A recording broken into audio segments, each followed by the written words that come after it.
Hi friends, welcome to அடடா kitchen. நம்ம இன்னைக்கு என்ன பார்க்க போனால் ஃப்ரெஞ்ச் ஃப்ரை எப்படி செய்கிறதுன்னு பார்க்க போகிறோம். அதுக்கு 3 உருளைக்கிழங்கு இருந்தால் போதும். அருமையாக ஈவினிங் ஸ்நாக்ஸ் நம்ம பசங்களுக்கு செஞ்சு கொடுத்துடலாம். இதை நீல வாக்கில் முதல்ல கட் பண்ணிக்கலாம். இது மாதிரி நீள நீளமாக ஃப்ரெஞ்ச் ஃப்ரைக்கு கட் பண்ணி வச்சுக்கோங்க.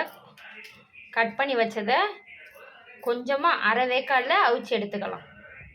தண்ணி வச்சாச்சு. தண்ணி வச்சதில் இப்போ நம்ம கட் பண்ண உருளைக்கிழங்க போட்டுக்கலாம்.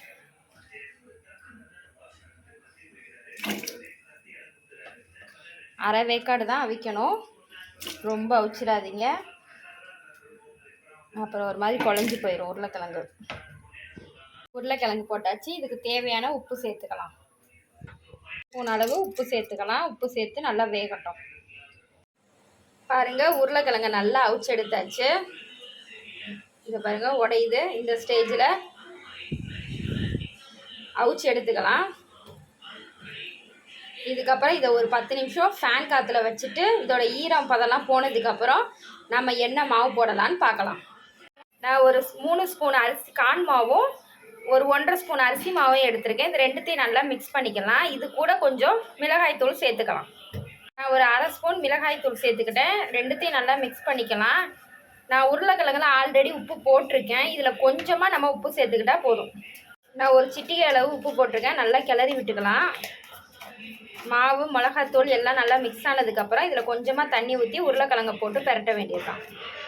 இதில் கொஞ்சம் தண்ணி ஊற்றி நம்ம பெரட்டிக்கலாம். கொஞ்சமாக தண்ணி ஊற்றி ஒரு என்ன சொல்கிறது, பஜ்ஜி மாவு பதத்துக்கு பெரட்டிக்கலாம்.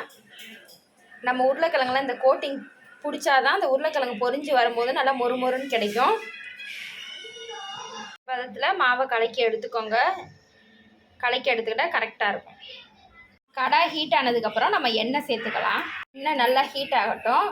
அதுக்குள்ளேயும் ஒரு வாட்டி பொரித்து எடுத்துட்டு அதுக்கப்புறம் தான் நம்ம மாவில் சேர்க்க போகிறோம். இது கொஞ்சமாக மொறுமொறுன்னு பொரிஞ்சு வரட்டும். அதுக்கப்புறம் நம்ம பார்க்கலாம். உருளைக்கிழங்கை இது மாதிரி நம்ம பெரட்டி வச்சுக்கணும். பெரட்டி வச்ச உடனே எண்ணெய் ஆல்ரெடி ஹீட் ஆகி தான் இருக்கும். அந்த எண்ணெயிலே நம்ம இப்போ பொரித்து எடுக்க போகிறோம். அவ்வளோதான். எண்ணெயில் போட்டாச்சு. நல்லா மொறுமொறுன்னு பொரியட்டும். இதை அப்படி பெரட்டி பெரட்டி விட்டு எடுத்து ஒரு சாஸ் வச்சு சாப்பிட்டோம்னா அருமையான டேஸ்ட்டில் ஃப்ரெஞ்ச் ஃப்ரை ரெடி. நம்மளோட அருமையான ஃப்ரெஞ்ச் ஃப்ரை ரெடி. பாருங்கள், மொறுன்னு வெந்திருக்கு. சாஸ் தொட்டு சாப்பிட்றதுக்கு அவ்வளோ டேஸ்ட்டாக இருக்கும். சாப்பிட்டு பாருங்கள், டேஸ்ட் எப்படி இருக்குன்னு சொல்லுங்கள். மறக்காமல் கமெண்ட் பண்ணுங்கள். என்னோட அருமையான ஃப்ரெஞ்ச் ஃப்ரை ரெடி. ஒரு 10 நிமிஷத்தில் ஒரு ஈவினிங் ஸ்நாக்ஸ் ரெடி பண்ணி கொடுத்துடலாம் பசங்களுக்கு. பசங்களும் ரொம்ப விரும்பி சாப்பிடுவாங்க. ஒரு டொமேட்டோ சாஸ் இருந்தால் போதும். இது அழகாக தொட்டு ஒரு டம்ளர் டீ அவ்வளோ அருமையாக சாப்பிடுவாங்க. செஞ்சு கொடுத்து பாருங்கள். டேஸ்ட் எப்படி இருக்குன்னு கமெண்டில் சொல்லுங்கள்.